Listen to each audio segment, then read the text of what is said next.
I was 17. It was 3 weeks before high school graduation. What high school did you go to? Cooperstown. Okay. Home of baseball. And I had gone to a get-together with friends, and it was very dark, and I was kind of having fun. And one of my friends was teasing me, and he started to chase me, and I started to run away. And unfortunately, the get-together was way up on this back road in the middle of the woods, and it was on the edge of a cliff. And unfortunately, and very ironically, I just ran off the edge of the cliff in the dark. And I fell over 75 feet to the bottom, and I obtained a spinal cord injury, and had a few broken bones and internal injuries. But that was 1984, and everything changed from there. Now, what happened was you went through, obviously you ended up in the hospital, and then you went through therapy, right? Rehabilitation. Rehabilitation. Right. And after enduring your, whichever word, therapy or rehabilitation you want to use, you continued to, with your education, and I'd like you to talk about that a little bit. This is so inspirational. You're going through these challenging times, but at the same time you're fighting. Well, the injury was 84, and again, 3 weeks before high school graduation, I was able to graduate. And after rehabilitation, I had a few years of self-discovery, self-searching, trying to acclimate myself to the very different world of disability. And also, living in Cooperstown, it wasn't necessarily that accessible either. I did move to the Capital Region here in New York. It was 1987. And about a year later is when I started going to college. And I started out at Schenectady County Community College, obtaining my associate's degree. What was your major? It was humanities and social sciences. Okay.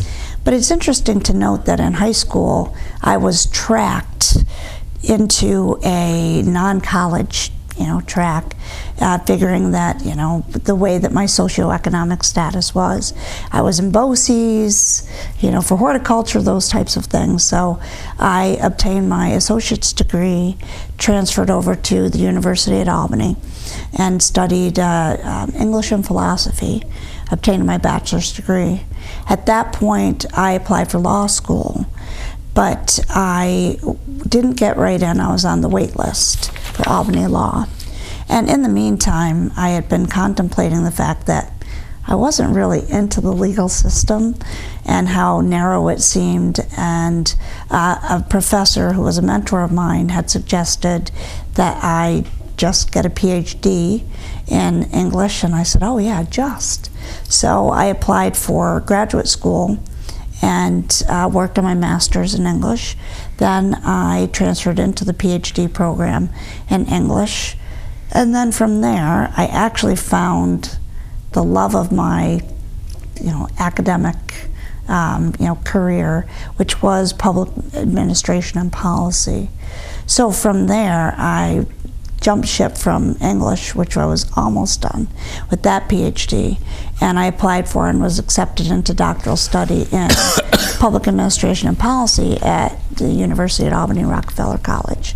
And I had worked a few semesters in that, but in the meantime, I had also incorporated a nonprofit organization, Consumer Directed Choices, and had been working on building the infrastructure over the next few years, and I had enough infrastructure ready to become operational.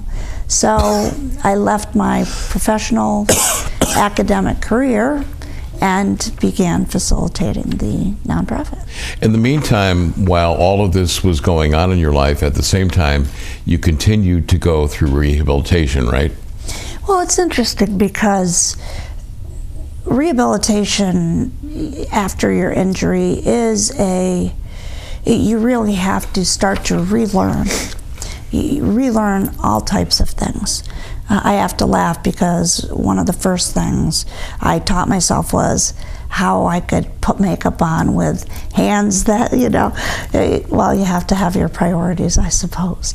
But after that, the therapeutic aspects of therapy, once you start to learn, again, how you're going to do things, you may do some outpatient therapy for specific issues. You learn a lot from other people with disabilities.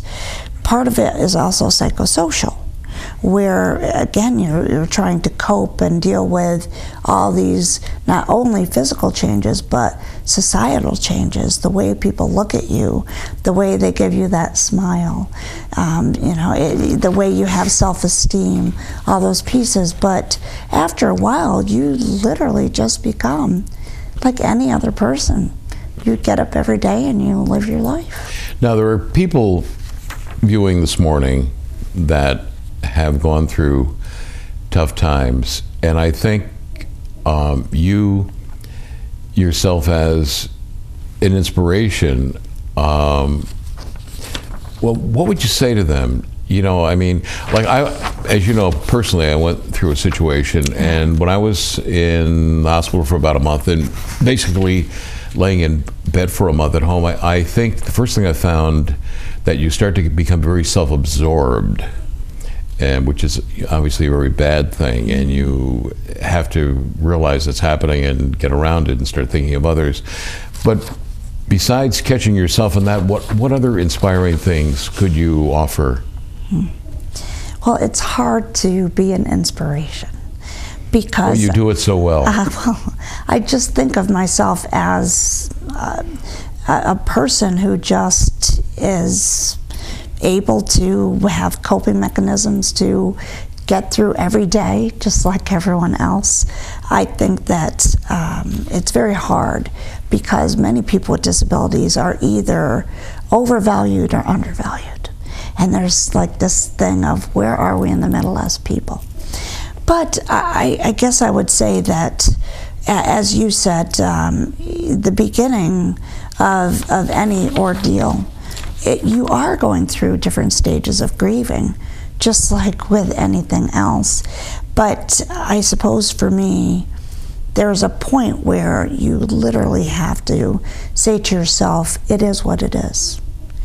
No more woulda, coulda, shoulda. It's all about saying, well, you can either mope or you can live your life. And which is more satisfying?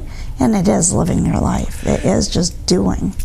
Now, you ended up founding Consumer Directed Choices. Did you just wake up one morning and say, hey, how did the Consumer Directed Choices come to be? And there you are as CEO, and I believe you said you have 10 people that are employed in your company now? There's 15 administrative employees, okay, which we provide the infrastructure so that about 475 consumers in 5 counties, people with disabilities and seniors, are able to self-hire their own home care workers at about 900 of them. Now but again, getting back to how did Consumer Directed Choices come to be? Did you wake up one morning and say, No, I was in the right place at the right time. Okay. I was hired by a local nonprofit to coordinate a new program. And it was a few months after being hired that the organization had some financial difficulties. So everyone in the place was laid off. At that point, I said, well, I'm going to continue to volunteer. And at one point, I actually kind of took the files home and ran the program out of my living room. So as time went on, and knowing that it was such a vital home care program, I gathered together a great group of people to really start thinking about creating our own nonprofit entity to facilitate this program so that we, especially the consumers who really knew what was broken with home care, that we could create an organization that was specifically about the disability view, and to make sure it was fiscally stable and receptive to disability. So we all got together. We found an attorney who helped us to do the incorporation. Then I had a mentor who assisted me in writing all the Internal Revenue Service nonprofit exemption pieces. And then from there, I just kept meeting with people, kept developing all the little pieces over the next few years, and we became operational. We incorporated in '97 and became operational December 29th of 2001. Congratulations. So it's 10 years now. And again, while you're doing all of this, you're going through continuing rehabilitation. Yeah, and graduate school. Yeah. And that is absolutely incredible.